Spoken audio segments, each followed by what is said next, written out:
Mars in the ninth house, the Crusader and the Believer. Welcome to Mars in the ninth house in Synastry.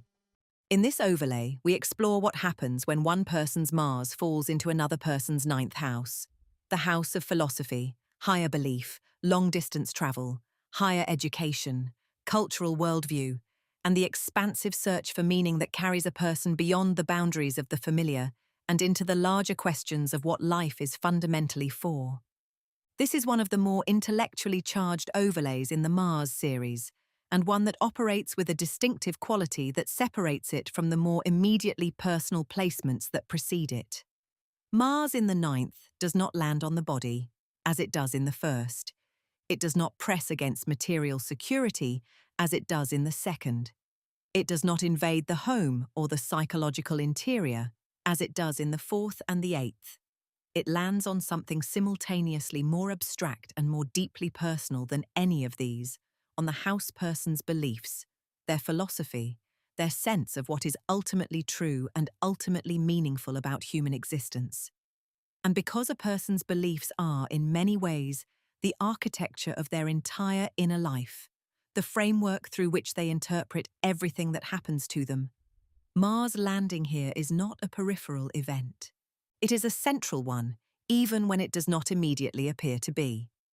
The ninth house governs the mind in its most expansive and truth-seeking mode, not the practical, daily communicative mind of the third, which processes the immediate environment with quick and flexible intelligence, but the mind that reaches beyond the immediate toward the universal. It is the house of philosophy and religion in their most genuine expressions, not as inherited doctrine or social convention, but as the living and personally held conviction that there is meaning to be found in existence, and that the search for it is among the most worthwhile things a person can undertake. It is the house of higher education, not merely the acquisition of credentials, but the genuine expansion of the mind through sustained encounter with ideas larger than the self. It is the house of long journeys, both literal travel to foreign places and the interior journey of a mind moving beyond its native assumptions toward a broader and more inclusive understanding of the world. In traditional astrology, Jupiter has its joy in the ninth house, the planet of abundance, expansion, and the generous embrace of what is large and true finds its most natural home here. The ninth house is, at its best, the house of wisdom, of the hard-won and genuinely held understanding of what matters, arrived at through a sustained willingness to keep asking the most difficult questions. Mars in the house of Jupiter's joy is a configuration worth examining with some care. Jupiter and Mars are not natural allies in traditional astrology. Jupiter expands, embraces, and seeks the largest possible truth with an open and generous hand. Mars narrows, focuses, and pursues its object with a force that does not always leave room for the generous uncertainty that genuine philosophical inquiry requires. When Mars operates in ninth house terrain, it brings its characteristic heat and directness into a domain that functions best through openness, through the willingness to be wrong, through the patient tolerance of ambiguity that serious philosophical and spiritual life demands. This tension is the central dynamic of this overlay, and whether it produces the rare and valuable experience of a belief system genuinely tested and strengthened by Martian challenge, or the more damaging experience of a worldview under persistent and unrelenting assault, depends almost entirely on how the Mars person wields the considerable force they are bringing into the house person's most essential domain of meaning. From the Mars person's perspective, the house person's philosophical and belief world is immediately engaging, not in the gentle, curious way that one might approach another person's ideas with respectful interest, but with the characteristic Martian appetite for engagement, for debate, for the testing of positions under genuine pressure. The Mars person is drawn to the house person's beliefs, their worldview, their cultural and philosophical framework, drawn not merely to observe or appreciate, but to engage with, to challenge, to press against, with the full force of their own convictions. There is a quality of genuine intellectual and philosophical passion in this overlay that can be deeply stimulating for both people. The sense of encountering someone whose beliefs are worth arguing with, whose worldview is substantive enough to produce real friction when Mars presses against it. The Mars person in this overlay is frequently the more assertive and directionally forceful of the two in the domain of belief and philosophy. They may hold their own convictions with a certainty and a combative energy that the house person finds both stimulating and, at times, exhausting. The Mars person tends to know what they believe and to defend it with considerable force, to treat philosophical exchange less as a collaborative search for truth and more as a contest in which positions are advanced and defended with something approaching martial energy. This is not without value. A belief system that has never been seriously challenged is a belief system that has never been truly tested. And the Mars person's challenge to the house person's philosophical world can, when it is conducted with genuine respect for the house person's intellectual autonomy, produce a strengthening and deepening of the house person's convictions that they would not have arrived at without that challenge.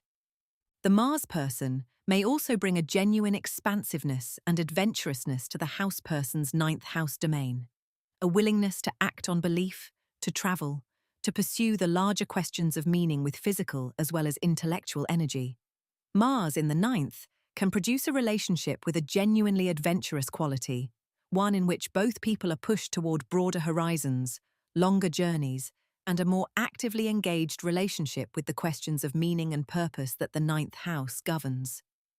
The Mars person's drive, directed toward the expansive terrain of the ninth house, can manifest as a genuine catalyst for the house person's philosophical and experiential growth, pushing them to go further, to question more deeply, to inhabit their beliefs with greater courage and conviction than they might sustain without that charge.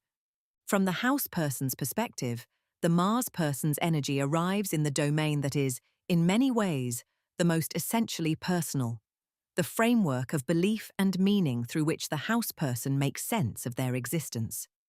The initial experience of this arrival is often one of genuine intellectual excitement.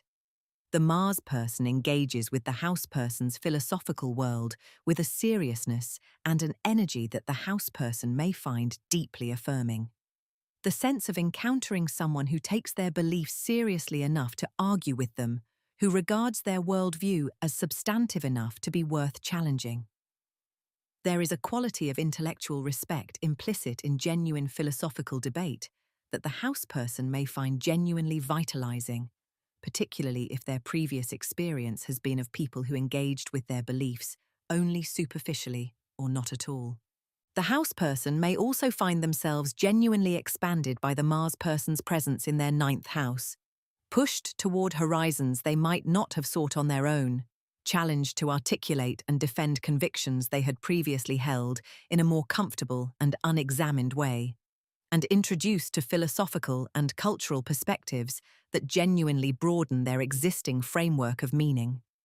Mars in the ninth, when it is functioning well, is a genuine philosophical catalyst, a force that does not allow the house person's beliefs to calcify into unexamined habit, but keeps them alive, tested, and actively inhabited. The house person may equally find, however, that the Mars person's engagement with their philosophical world is less a genuine invitation to shared inquiry and more a persistent campaign to replace the house person's beliefs with the Mars person's own. The ninth house, for the house person, is not merely a domain of intellectual interest. It is the foundational framework of meaning through which they understand their existence, their values, and their place in the world. When Mars arrives here and begins pressing against that framework with its characteristic force, the house person may experience not the productive discomfort of genuine philosophical challenge, but the more threatening experience of having their most essential orientation to existence brought under sustained attack by someone whose agenda is not mutual truth-seeking, but philosophical conquest. At its most constructive, this overlay creates a relationship of genuine philosophical vitality, one in which both people are pushed to think more rigorously, believe more courageously, and engage with the largest questions of meaning and purpose with a seriousness and an energy that neither would sustain alone. The Mars person brings conviction, directness, and a willingness to act on belief that the House person may find genuinely inspiring. The experience of encountering someone who does not merely hold their convictions abstractly, but lives them with full commitment and physical energy. The House person gives the Mars person's drive a worthy and expansive direction, a philosophical depth and breadth of vision that gives the Mars person's considerable energy something genuinely large enough to be worth pursuing. This overlay is also particularly well suited to shared adventure, to the literal travel, the cross-cultural encounter, and the pursuit of expanded experience that the ninth house governs in its most physical and geographical dimension. Mars in the ninth can produce a relationship with a genuine quality of shared exploration, a partnership in which both people are pushed toward broader horizons, greater distances, and more adventurous engagement with the world beyond their immediate environment. The Mars person's drive, directed outward toward the expansive terrain of the ninth house, can make the house person's world genuinely larger. The shadow dimension of this overlay is where Mars's malefic nature intersects most specifically with the nature of belief, and where the damage it can do, while less immediately physical than in some other houses, is no less real for being psychological and philosophical in character. The ninth house governs a person's most fundamental orientation to meaning, the framework through which they understand not just ideas, but their own life, their own choices, their own sense of what is worth doing and why. When Mars operates in this domain without sufficient care or awareness, it does not merely challenge the house person's beliefs. It attacks the architecture of their meaning-making. And that is a form of harm that can be as destabilizing in its own way as more immediately physical forms of Martian aggression. The most consistent shadow dynamic in this overlay is philosophical or ideological bullying. The Mars person's persistent use of their forceful conviction and debating energy to overwhelm, dismiss, or systematically undermine the house person's beliefs. This may take the form of chronic intellectual condescension, a dismissiveness toward the house person's philosophical or spiritual framework that, applied consistently, produces in the house person a gradual erosion of confidence in their own capacity to hold and defend what they believe. The Mars person's certainty, which at its best is an inspiring quality, can at its worst become a form of intellectual dominance that leaves no genuine room for the house person's own convictions to exist without constant challenge and pressure. Religious or ideological coercion is a real possibility at the more serious end of this spectrum. Mars in the ninth house, operating without restraint, can produce a dynamic in which the Mars person's beliefs are treated not as their own perspective to be offered and defended, but as the correct and only acceptable framework, and in which the house person is subjected to persistent pressure through argument, moral judgment, the implicit or explicit suggestion that their own beliefs are deficient, wrong, or indicative of a fundamental inadequacy of understanding. This is a form of coercion that operates in the most intimate domain of a person's inner life and its consequences. The loss of philosophical self-trust, the disconnection from one's own most essential orientation to meaning, can be profound and lasting. There is also a shadow dimension specific to the travel and cultural dimensions of the ninth house. Mars here can produce a relationship in which the house person's engagement with foreign cultures, with education, or with the broader experiential world of the ninth house is shaped more by the Mars person's agenda than by the house person's own genuine curiosity and direction. The Mars person's drive in this domain can override the house person's own instinct for how and where and why to seek expansion, producing a quality of directed adventure that serves the Mars person's appetite more than the house person's authentic philosophical development. At its highest expression, Mars in the ninth house creates a relationship of genuine philosophical courage and shared adventure, one in which both people are challenged to hold their beliefs with greater honesty and greater conviction, to pursue the larger questions of meaning with more energy, and less comfortable avoidance, and to inhabit a world that is genuinely broader and more richly various for the encounter between them. The Mars person brings the courage of conviction, the willingness to act on belief, and the adventurous drive toward larger horizons that the ninth house, at its best, demands. The house person gives the Mars person's considerable energy a framework of genuine meaning, a philosophical depth and expansiveness that gives Mars's drive something truly worthy of its force and truly larger than the merely personal to pursue. When balanced, Mars in the ninth house creates philosophical vitality, shared adventure, genuine intellectual courage, and a relationship in which both people are made more expansive, more convictional, and more actively engaged with the largest questions of meaning for the encounter. When imbalanced, it produces ideological bullying, philosophical coercion, the systematic erosion of the house person's intellectual and spiritual self-trust, and, at its most reductive, the conversion of the shared search for meaning into a campaign in which only one person's truth is permitted to survive. What this overlay finally turns on is the question of what the Mars person believes philosophical conviction is actually for, whether it is a living and generous force that expands both people's encounter with what is true, or whether it is a weapon, wielded with the characteristic precision of Mars, against the most essential and most irreplaceable thing the house person possesses, their own hard-won and genuinely held sense of what their life means. This was Mars in the ninth house in Synastry Overlays. Thank you for listening. Next, Mars in the 10th house.